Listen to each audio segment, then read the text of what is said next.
एक रोज आसमान में सलेटी रंग का एक बड़ा सा विमान नजर आए जिसपे सोवियत के लाल सितारे हों। लेकिन ये विमान जो उड़ा रहा है वो अपने मुल्क को छोड़ना चाहता है, जासूस बनना चाहता है, मुल्क वालों की नज़र में गद्दार बनना चाहता है।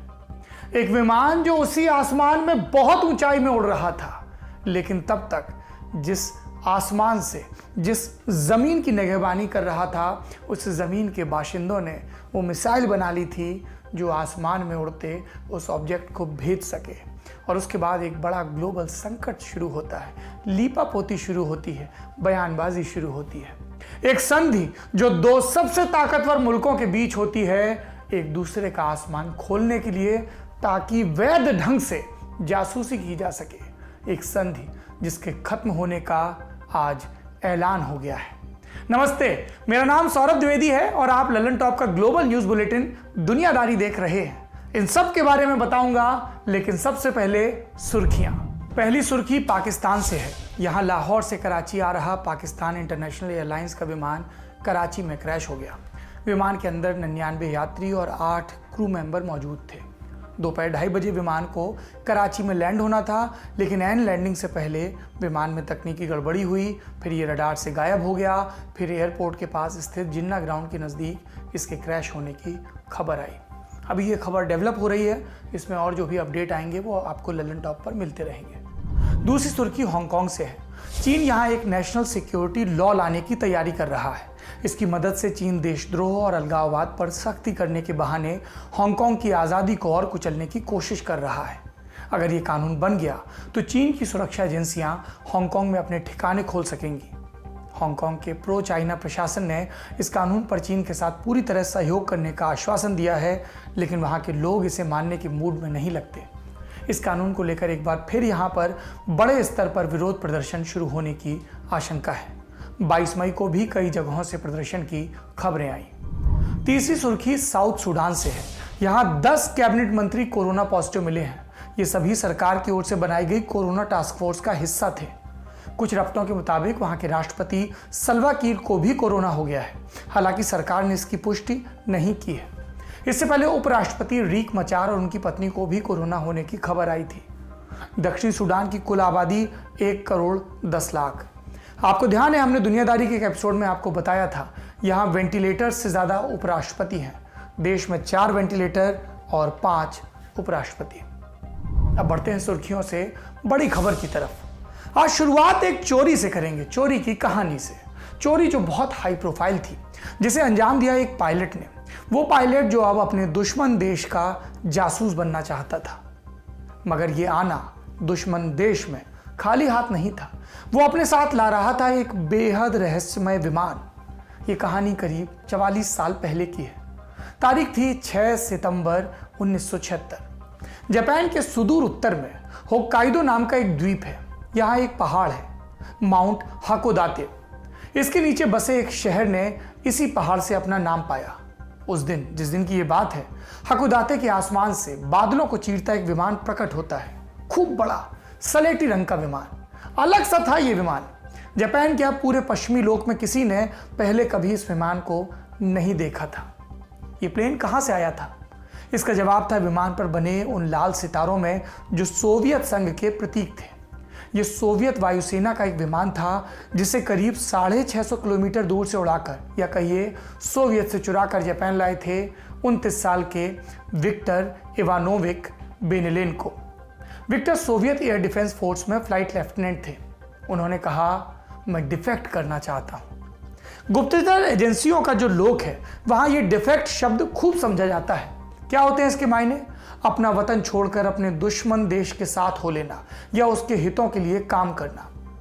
कोल्ड वॉर के इस दौर में विक्टर और उनका लाया वो विमान अमेरिका के लिए इतना बड़ा हासिल था कि पूछे मत। और इसकी वजह ऐसा इसलिए कि वो विमान था मिकोयन गुरेविक मिग 25। कहते हैं कि दिसंबर 1922 से दिसंबर 1991 तक कुल 69 सालों के अस्तित्व में सोवियत ने इससे ज़्यादा गोपनीयता किसी और विमान के लिए नहीं बरती थी। अंग्रेजी में जो शब्द है ना, प्राइज पोजेशन, वो यही था सबसे अजीज चीज़। अगर आप कोल्ड वॉर की हिस्ट्री खंगालें तो समझ जाएंगे कि इसमें ज़मीनी फौज की उतनी भूमिका नहीं थी। कोल्ड वॉर के दौरान 3 सबसे बड़े तंत्र क्या थे? गुप्तचर एजेंसियां, एयरफोर्स और पनडुब्बियां। एक दूसरे में झांकना, उनकी सैन्य ताकत, न्यूक्लियर हथियार और स्ट्रेटजी को हासिल करना, उसकी मालूमात हासिल करना, ये सबसे अहम टास्क था, ताकि सामने वाला जो प्लेन, जो पनडुब्बी, जो मिसाइल विकसित कर रहा है, उसका जवाब अपने पास हो। हाल में सामने वाले से आगे निकल जाने की इस होड़ में कई ऐसे मौके आए थे जब परमाणु युद्ध का ट्रिगर बस दबते दबते रह गया। मसलन अक्टूबर 1962 का क्यूबा संकट, जब दोनों देशों के बीच मिसाइलें तन गई थी, और उससे भी पहले मई 1960 की U-2 घटना, जब अमेरिका के एक जासूसी विमान U-2 को सोवियत ने अपने हवाई क्षेत्र में मार गिराया था। इस U-2 के बारे में भी विस्तार से बात कर लेते हैं, क्योंकि बड़ी खबर में आज हम आपको जिस घटनाक्रम के बारे में बताने जा रहे हैं, उसकी संवेदनशीलता को समझने के लिए ये U-2 कांड समझना बहुत जरूरी है। क्या है वाकया? तब अमेरिका में राष्ट्रपति थे व्हाइट डी आइजनहावर। उनके प्रशासन को लगता था कि मिसाइल क्षमता के मामले में वो अपने प्रतिद्वंदी सोवियत से पीछे हैं। इस मिसाइल गैप को पाटने के लिए सोवियत की मिसाइल कैपेसिटी का अंदाजा लगाना बहुत जरूरी था, और पता लगाने की इसी चाहत में आइजनहावर सरकार ने बड़ा रिस्क लिया।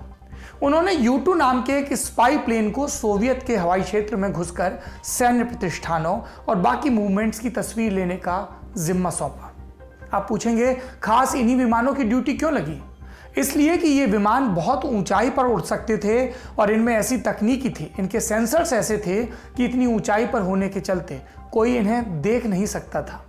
इतनी ऊंचाई के कारण ये विमान सोवियत मिसाइल की जद से बाहर थे। कहते हैं कि सोवियत के रडार सिस्टम ने बहुत शुरुआत में ही इस विमान को देख लिया था, लेकिन देखने के बाद आगे कुछ करने का विकल्प नहीं था।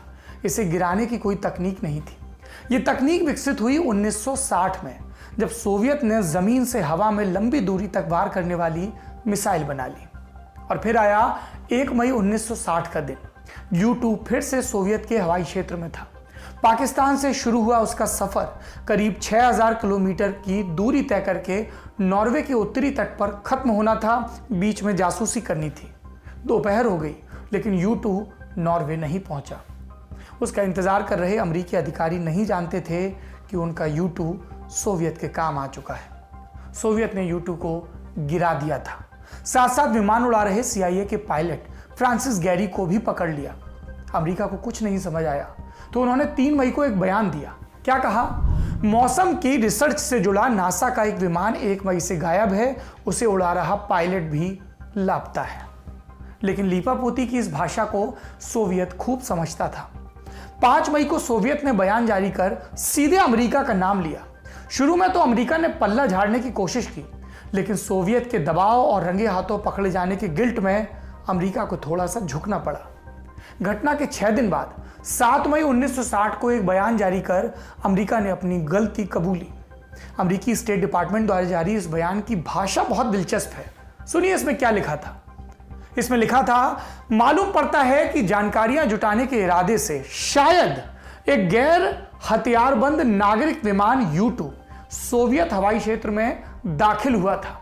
प्रशासनिक तौर पर ऐसा करने की कोई इजाजत नहीं दी थी हमने, मगर यह बात भी कोई सीक्रेट नहीं कि अभी दुनिया में जैसे हालात हैं, उसके मद्देनजर सभी देश खुफिया जानकारियां इकट्ठा करते हैं।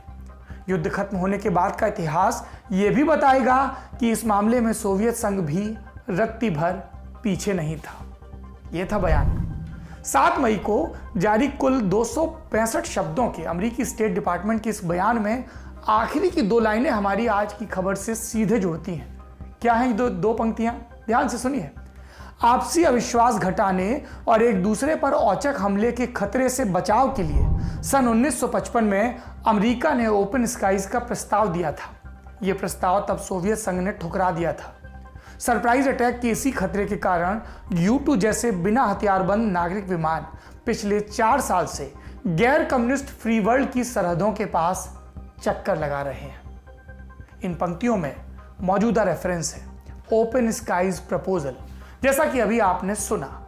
इस प्रस्ताव की शुरुआत हुई 1955 में, जब अमेरिकी राष्ट्रपति उस समय के आइजनहावर ने सोवियत संघ के प्रीमियर निकोलाई बुल्गेरियन के सामने यह प्रस्ताव रखा।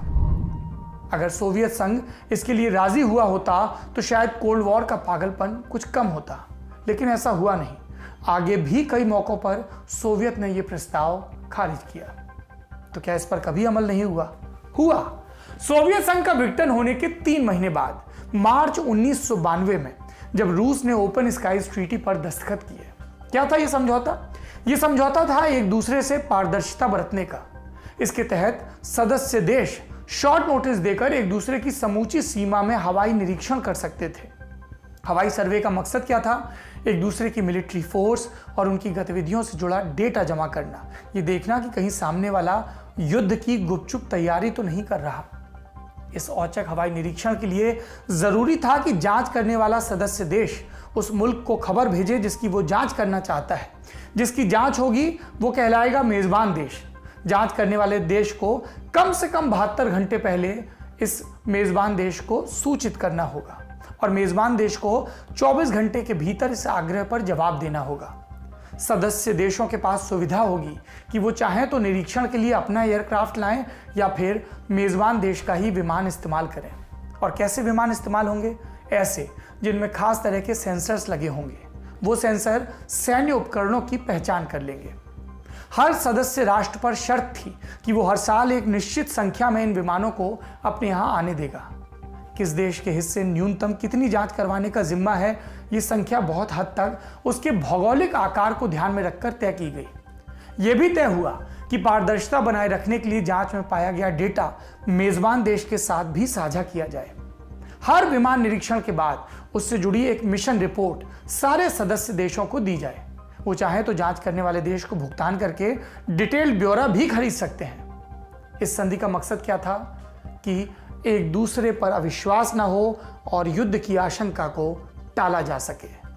1992 में रूस के दस्तखत करने के बाद भी लंबी बातचीत चलती रही और करीब 1 दशक के बाद जनवरी 2002 में यह संधि लागू हुई। अमेरिका और रूस समेत इसमें कुल 34 देश शामिल हुए। सदस्य राष्ट्रों में कनाडा और तुर्की के अलावा कई यूरोपीय देश भी थे।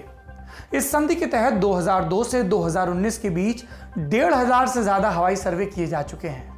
लेकिन अब अमेरिका ने इस ट्रीटी से हटने का ऐलान कर दिया है। 22 मई को अमेरिका ने इस ट्रीटी से अलग होने का नोटिस दिया। 6 महीने बाद वो आधिकारिक तौर पर इस ट्रीटी से अलग हो जाएगा। इस ओपन स्काईज ट्रीटी से अलग होने की 2 बड़ी वजहें गिना रहा है अमेरिका। पहला है रूस। अमेरिका के मुताबिक रूस चीटिंग कर रहा है। वो इस ट्रीटी की शर्तों का उल्लंघन कर रहा है।